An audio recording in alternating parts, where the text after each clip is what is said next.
그 일본이라고 했어요. 왜냐하면 모든 나라가 이런지 아닌지는 잘 모르고 제가 뭐 천재도 아니고 제가 신도 아니니까 일본은 제가 관찰한 일본은 이렇게 통치를 했어요. 뭐냐면은 이게 일본 동부 큰 전체는 일본입니다. 이 전체를 따가 하나로 묶어내는데 내부는 이제 아까 말한 대로 내부는 육체적인 접촉. 우리가 가족이라는 거 보면 진짜 아내와 남편이 접촉을 하잖아요. 그래서 서로 정을 나누잖아요. 살을 썩잖아요. 근데 이 살을 썩는 과정이 부부만 있는 게 아니고 부자 간에도 있죠. 아들을 데리고 딸을 데리고 안아주면서 똥 닦아주면서 그리고 엄마랑 안고 젖을 빨면서 그러면서 이 가족이라는 거는 굉장히 살을 내끼는 관계거든요. 이 육체적인 접촉이 굉장히 중요합니다. 이 이야기가 또 이 저 혼자 이야기하면 저 김동욱 또 불안한다고 그러는데 이 이야기를 한 사람이 바로 마루야마 마사오라고 하는 일본 최고의 정착자가 있어요. 이 사람이 이걸 갖다가 니쿠타이 세이지 육체 정치라고 합니다. 바로 육체끼리의 접촉이 굉장히 중요하다. 이거 가지고 일종의 유사 가족을 만들 수 있다고 해요. 여러분들 기억하시지만은 우리나라 한국이라는 나라가 오늘 다른 나라보다가 그러니까 법에 의해서 통치를 5천만 원을 단결시키면은 그런 법으로 살면 되고 나머지는 집에 빨리 퇴근하면 돼요. 근데 패거리를 짓고 육체적으로 서로 가짜 가상의 가족을 패밀리를 만드는 사람들은 뭘 해야 되냐면은 매일 만나야 되고 얼굴 봐야 되고요. 같이 술 마셔야 되고 어깨 동무해야 되고요. 노래 부르면서 서로 봐야 되고 심지어는 친한 선배들은 너 나하고 좀 친하게 지내자고 해가지고 괜히 남자 후배였다 손도 괜히 만지면 이게 다 사실은 썩는 거거든요. 썩는 과정인데 이 과정 이런 이야기를 했다가 바로 마루야 마사오가 일본이 왜 그렇게 술자리가 많은지 한국이 왜 그렇게 술자리가 많은지 이 육체 정치는 부모도 하고 자식도 그렇지만 조금만 떨어지면 우리 선배들도 그렇고 친한 척 하다가도 3년 동안 연결 안 되면 갑자기 또 서먹서먹해져요. 네. 법률에 의해서 헌법에서 단결된 사람들은 오래 안 봐도 서먹서먹하지 않은데요. 신체 접촉은 조금만 떨어져 있으면 서먹서먹합니다. 그래서 항상 봐야 됩니다. 그래서 일주일에 한 번씩만 술 마셔야 됩니다. 부모는 자주 연락을 해야 돼요. 주사파네. 네. 이게 주사파가 했던 거죠. 자, 그런데 육체 정치 가지고는 한계가 있습니다. 원래는 이 일본의 주사파인 일본의 민족주의자들은 그 당시 7천만 8천만 했을 거예요. 7천만 8천만을 거대한 가족으로 만든다고 그랬어요. 그래서 가족 국가라고 했습니다. 이 가족 국가라는 꿈을 꿔가지고 심지어 그때 나온 풍습 중에 하나가 뭐냐면은 동네 사람인데 보면은 아재라고 부르고 우리 오지상 아저씨란 말이 아재가 아재거든요. 아저씨예요. 그러니까 동네 자기가 필요 안 섞은 사람한테 할머니라고 부르고 이렇게 유사 가족을 만드는 게 일본 사람들이 했던 거거든요. 언니상, 언니, 오빠 그러고 그게 한국 와가지고 짧은 흔적이 남아 있는 건데 그런데 문제는 뭐냐면 말뿐이고. 왜냐하면은 신체 접촉이 없으면 죽었다 깨도 옆집 할머니하고는 할머니 손자 관계가 안 됩니다. 그래서 뭘 하느냐? 이제 또 나오는 게 이 일본의 비법인데 일본은 아까 말한 대로 에로스를 갖다가 가지고 장난을 치기 시작해요. 에로스를 청소년기 때 사람들 보면 알겠지만은 에로스를 억압하죠. 그래서 금욕을 시켜버리면은 굉장히 미감이 발달해가지고 소녀들은 떨어지는 낙엽만 봐도 미적 감동을 받아요. 눈물이 나고 이 이야기를 갖다가 소녀만 이야기한 게 아니고 버트런드 러셀이 쓴 이야기예요. 버트런드 러셀이 그 당시에 민족주의, 군국주의, 제국주의를 갖다 욕하면서 금욕주의를 얘기했거든요. 빅토리아 시대의 금욕주의, 19세기. 자기를 얘기해요. 내가 금욕적으로 살았던 사람이다. 어느 정도까지 금욕적으로 살았는가 하면 그 시대가 자기 제일 친한 케임브리지 친구가 자살을 했어요. 자살을 한 이유가 뭐냐면은 마스터베이션 하다가 아버지한테 걸려가지고 아버지가 너 같은 데서 오면 죽으라고 그랬대요. 그래서 죽었어요. 그게 바로 빅토리아 시대의 금육지입니다. 자기가 그 금육시대에 살 때 어떤 일이 있었나 하면은 자기가 그 캐슬 같은 데서 아주 저택에 살았는데 자기는 어렸을 때 이렇게 창문을 보면은 낙엽을 보면 눈물이 이렇게 나더래요. 너무 아름다워가지고. 네. 그러다 나중에 대학을 가고 결혼을 하고 나서 이제 남녀 관계를 맺어가면서 이 에로스가 다 어느 정도 소진이 되고 나서 보니까 뭐 생각보다 예쁘지 않더라고요. 그래서 그 얘기가 더라고요. 이 미적인 것이 인간을 갖다가 굉장히 에로틱하게 만들고 아까 말한 대로 에로틱하면은 죽을 수가 있습니다. 자, 요걸 이런 이야기를 하는 사람이 또 러셀만 얘기한 게 아니고 저만 얘기한 게 아니고요. 칼 포퍼가 얘기했습니다. 칼 포퍼의 위대한 책 열린 사회 근접들 정말 좋은 책입니다. 거기서 플라톤주의를 비판하면서 플라톤의 독재자들이 제일 나쁜 놈들인 게 정치 세계는 이장이 일하는 건데 대통령 뽑고 나가지고 이장이 일하는 게 뭘 대단히 아름답고 뭐 미처 위대함이 있겠습니까? 그건 일하는 거예요. 우리 지금 모여가지고 일하는 거예요. 그런데 정치 세계는 그냥 일하는 관계인데 이걸 국가란 이름으로 해가지고 엄청나게 아름답게 포장하기 시작하더라면서 플라톤과 독재자들은 기본적으로 탄미주의를 갖다가 조장을 하면서 사람들을 마법을 걸기 시작하더라. 그 탄미주의, 탄미라는 게 굉장히 위험하고요. 그 다음에 일본 사람들, 특히 일본의 중앙에 있는 사람들은 신체 접촉을 해가지고 패거리 짚고 다니는 사람들은 앞으로 옛날에 육군, 해군, 관료 이런 사람들은 그냥 지들끼리 술 마시고 이렇게 돼요. 근데 바깥에 있는 사람들은 외롭게 오타쿠가 되고 히키코모리가 돼가지고 탄미주의에 쫙 몰려 들어갑니다. 그래서 이 사람들은 아름다운, 지금도 그래요. 지금의 소녀들 가끔 보면 소녀들도 아름 음악 들으면 애들 꼬맹이들이 일본 애들은 와 신내 뭐 이나 아 죽어도 좋아 이거 달고 다닙니다. 좋은 만화 그림 하나 딱 보여줘도 와 그림이 너무 아름다워 신내 뭐이 죽어도 좋아. 이 일본 사람들은 영화 제목인데 그거.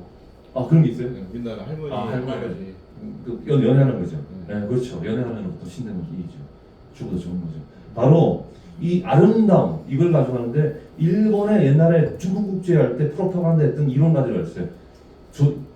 일본의 강산을 아름답게 묘사를 해라. 그래서 그 사람들이 이 강산 속에 파묻혀서 죽는 걸 갖다가 다 자랑스럽게 죽을 수 있도록 만들라. 그래서 항상 기본적으로 일본의 군국주의는 강산을 굉장히 아름답게 묘사합니다.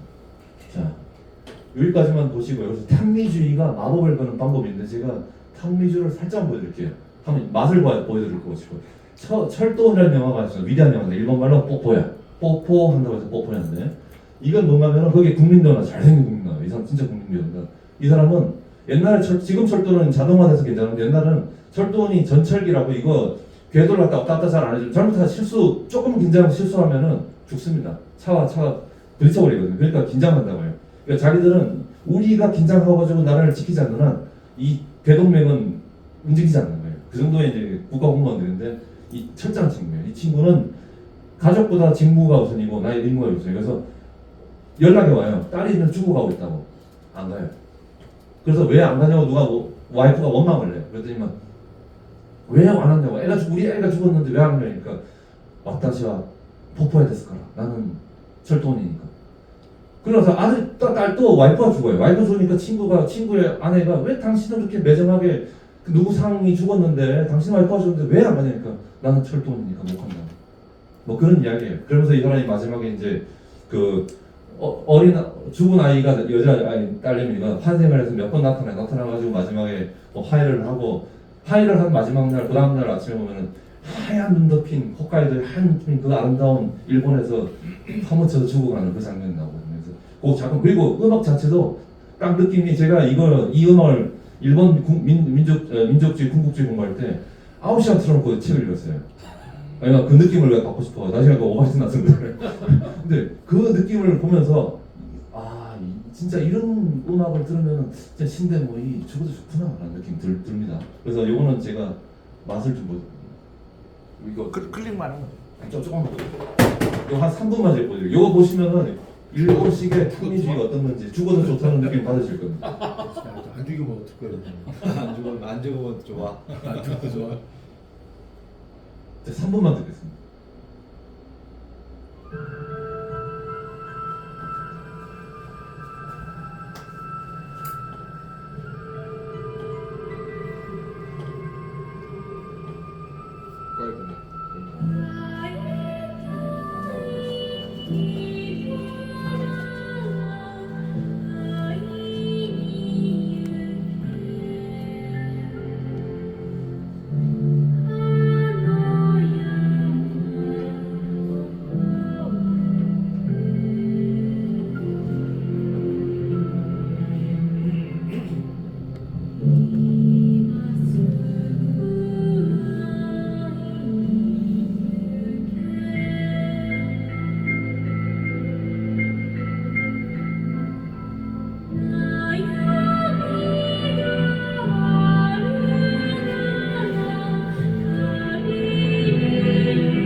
상대모의 이렇게 보지 않습니까? 전혀 하죠. 좀더 보셔야 돼요. 죽을 것 같아요. 바로 안 죽을 것 같아요. 아 그래요? 네, 알겠습니다. 그러니까 제 영화는 제가 그냥 일본의 군국지 할 때 일종의 그 프로파간다 요소들을 다 닮았다고 생각합니다. 그러니까 그래서 그만큼 위대한 영화. 일본에서 봤을 때는 위대한 영화, 우리 봤을 때는 굉장히 위험할 수 있는 영화. 자, 그다음에 이제 제가 이 조국을 위해 죽다는 말을 갖다가 왜 자꾸 하는가면은 우리가 보통 보면은 그 공화주의하고 자유주의자들하고 공화주의자들의 가장 큰 차이 중에 하나가 우리가 사실은 헌법을 사랑하고 이런 거 꽤 많이 겹치는데 자유주의자들한테는 civic virtue, 일종의 시민적 덕성이라든지 아니면은 그걸 자유주의자들이 좀 자기들식으로 표현하는 것 중에 하나가 사회 자본 이런 말 쓰는데 뭐 소셜 캐피탈 이거 원래 프랑스에 쓰던 말이에요. 카피탈 소시알이라는 19세기 쓰던 표현인데 여튼간에 인간끼리 조금 이렇게 단결하는 뭐 그런 덕성이 없이 법만 가지고 되는 게 안 된다 이런 얘기를 하는 거예요. 그래서 그런 걸 하는데 바로 그 civic virtue 이른바 그 덕성, 시민적 덕성이라는 게 지나가는 그 서울역에서 가난한 그 홈리스를 만나가지고 내가 돈을 갖다 10,000원 줬다. 그 정도가 덕성이야? 공화국을 지키고 나라를 지키는 게 그 정도 덕성으로 퉁치려고? 안 돼요. 한 나라를 지키려면은 한 50만 명, 100만 명이 죽을 각오를 하고 있어요. 그래서 지킬 거예요. 그래서 밖에서 누가 호신탐탐 노리는 외적과 싸워야 될 거고 호신탐탐 노리는 독재자들과 싸워야 될 거 아니에요. 그 싸울 수 있는 50만, 100만 더 많으면 1000만의 애국자들을 가지고 있어야지 그 사람들이 지켜줄 텐데 어떻게 그 사람들이 그 정도 레벨에 그 정도 그 고강도의 civic virtue 그 덕성을 갖출 것이냐. 그렇다가 쉽게 말하면 civic virtue란 말도 좋은 게 나라 사랑이죠. 이 공동체에 대한 사랑, 이 사랑에 대한 이야기를 안 하고 헌법만 좋은 헌법을 만들어? 그거 아주 대충 된단 말이야. 장난치냐? 이런 느낌. 이게 바로 이제 자유주의자들 봤을 때 공화주의자들은 굉장히 불만스럽죠. 정말 느슨하다. 대표적인 거 하나 예를 들어볼게요. 나라도 잘 돼 있고 제도 잘 돼 있는 나라 중에 하나가 뭐 스웨덴이라고 칠 때는 했는데 스웨덴은 이제 망했습니다. 스웨덴은 제가 볼 때는 회복하는데 100년 걸릴 줄 몰라. 이제 그냥 끝난 나라라고 생각합니다. 여러분 생각하는 스웨덴은 없습니다. 스웨덴은 20년 동안 인구가 700만에서 1000만으로 늘었고요. 그 300만 명은 시리아 난민, 아랍 난민, 그 스웨덴 3인당이 그 예쁜 마음을 가진 3인당이 문호를 활짝 열어서 300만을 갖다가 받아들였고요. 그 300만은 심지어 스웨덴어도 못합니다. 이 사람들은 누구하고 야합을 해명하면 스웨덴 3인당하고 스웨덴 자본가들이 손을 잡고 싼 노동자를 받는다는 취지로 300만을 받아들였는데 이 300만은 지금 국적만 받았습니다. 그리고 전혀 스웨덴말을 못해가지고 사회에 녹아들질 않아요. 이 사람들은 뭐 하는가 하면은 국적을 가지고 튀르키예 이스탄불 가고 콜롬비아 가가지고 스웨덴 국적으로 장사를 합니다. 지금 대표적인 장사 중에 하나가 뭐냐면 깡패들이 많은데 저 유럽 깡패의 대부분은 스웨덴에 있습니다. 그들은 지금 콜롬비아에서 코카인을 사가지고 스톡홀름 항구에 가져와서 유럽에 뿌립니다. 그래서 지금은 우리가 알고 있는 스톡홀름 무슨 자유와 뭐 이런 뭐 복지의 스톡홀름은 옛날 얘기고요. 지금 가면은 깡패들이 대낮에도 폭탄을 들이고 총을 쏘는 나라가 됐습니다. 이 300만을 죽이지 않는 한 못 죽일 거 아니에요. 국민은 어떻게 죽입니까? 저 나라의 헌법이 어떻게 300만을 할 거예요? 어떻게 그러면 이 사람들을 개토에 만들어가지고 또 철창을 칠 수도 없는 거고 이 300만을 돌아다니는데 이제 회복하는 방법은 없습니다. 그래서 그들은 기본적으로 스웨덴에서 아무런 애정이 없기 때문에 스웨덴 헌법이 어떤 헌법보다 훌륭할 거나 보는데 그 법률과 헌법이 아무리 훌륭해도 그걸 지키려고 하는 의지 자체가 없는 사람들이 지금 300만 30%가 있습니다. 그래서 이 나라는 끝났습니다. 시민적 덕성이 없는 나라는 아무리 훌륭한 헌법과 법률을 가져도 지탱될 수 없습니다. 또 대표적인 나라가 멕시코입니다. 멕시코 여러분 너무 잘 아실 거예요. 멕시코 하면은 지금도 오면은 뭐 1년 선거철 되면 정치가 1000명 정도 하고 죽는 것 같아요. 나가지 마음에 안 드는 특히 카르텔하고 마음에 안 드는 사람들 있으면 보통 죽습니다. 죽어가지고 그 목 잘라서 매달려 있고 그리고 보통은 황산에 녹여버립니다. 그 이유 중에 하나가 뭔가면 제가 봤을 때 그 이유 중에 하나가 이게 이제 제국의 변방의 문제인데 멕시코 사람들의 마음속에 많은 사람들은 미국에 살고 싶은 사람들이 많을 거예요. 어떻게 해서라도 태어난 게 멕시코인데 마음은 이미 샌디에고에 가 있는 사람들이 많을 거예요. 그런 사람들 데리고 어떻게 나라를 지킵니까? 그게 제국의 변방의 문제거든요. 애국심 없는 사람들을 가지고 나를 끌고 가야 된다는 거. 이거 또 하나 문제. 이거는 뭐 기록 남겨도 좋습니다. 한국의 우익들, 특히 한국의 부유층의 가장 큰 문제는 저는 파라군 출신이에요. 강남 출신입니다. 제 강남에서 전 서울대학교를 나왔고요. 강남에 서울대학교 나오는 제 동기들 중에 많은 사람들은 미국에 살고 있습니다. 제 친구들의 특징 대부분은 발 한 개 정도는 다 미국에 담그고 있다. 그래서 수많은 사람들은 미국으로 갈 준비를 하는 사람들이 한국의 부유층이 워낙 많기 때문에 이들을 데리고 어떻게 이 대한민국이라는 공동체를 사수할 것인가? 이들이 프로파트리아 몰이라는 말을 이해할 것인가? 뭐 이런 문제가 있습니다. 이건 저 혼자만의 이야기가 아니고요. 리칸유가 영국에서 유학 마치고 나서 이제 독립을 하고 싶었어요. 근데 독립을 갖다가 과격하지 않게 정말 온건하게 제대로 독립하고 싶어가지고 왔는데, 그래서 맨 처음에는 우익들을 만났대요. 만났더니만 우익들이 다 그 영국 총독부랑 붙어가지고 같이 골프 치고 놀고 있더라는 거예요. 아무런 관심이 없더래요. 독립이고 뭐고. 그래서 할 수 없이 그 당시에 그래도 프로파트리아 몰이에 대한 열정이 있는 조직을 구했더니만 그게 말레이시아 공산당이었던 거예요. 그래서 말레이시아 공산당에 손을 잡습니다. 그래서 리칸유 그룹은 말레이시아 공산당을 숙주로 삼고 싶었고, 말레이시아 공산당은 리칸유를 숙주로 삼고 싶어서 처음에는 연대를 시작했습니다. 네. 그만큼 이 바로 프로파트리아 몰이를 할 수 있는 사람들을 구하는 게 가장 중요한 거예요. 네. 자, 그리고 뭐 공화국은 아까 말한 뭐 이건 이제 넘어가겠습니다. 자, 그리고 그러면은 인간은 아까 말한 대로 뭐 에로스를 위해서 죽고 그다음에 피부 접촉을 통해서 우린 가족이니까 서로 공유하고 가족처럼 우린 가족 아니냐? 우리 엄마가 뭐 저한테 밥 줬다고 만원 받습니까? 안 받잖아요. 우린 가족이라는 거예요. 근데 가족이라는 건 해봤자 최대 1000명밖에 못 만들거든요. 제가 이건 농담이지만 예전에 그 서울대 학장까지 하시고 총리 하셨던 이수성 총리께서 인격이 워낙 뛰어나셔가지고 사람을 잘 모아요. 근데 그분이 옆에서 여기서 보니까 최대 1000명 모으시는 것 같더라고요. 그러니까 이수성 총리 정도 되는 그 인품과 그 자상함과 따뜻함을 가져도 1000명인데 우리 같은 사람들은 200명도 못 모읍니다.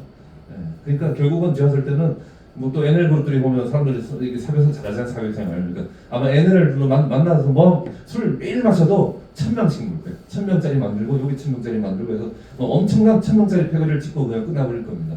그 나머지는 이제 미학적으로 탄미주의로 가야죠.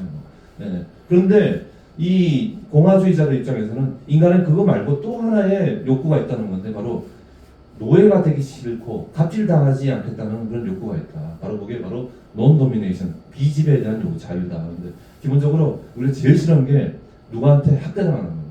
노예당하는 노예. 이상에서 제가 역사를 공부하고 정치학을 공부하고 하면서 이거 사람들 되게 쉽게 생각하는데 너 배불리게 해줄 테니까 우리 집 와서 가내 노예를 해. 우리 집 와서 집에서 집안 허던 일을 하고 대신 넌 우리 노예야.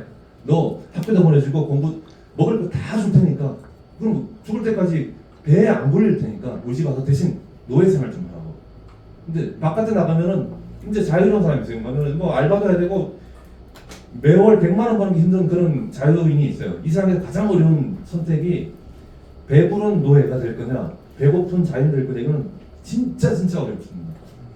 제가 봤을 때 미안합니다. 대한민국 사람들 중에서 둘 중에 택하라고 그러면 제가 봤을 때는 머저리티 다수파는 자유보다는 오히려 배부름을 좋을 것 같기도 해요.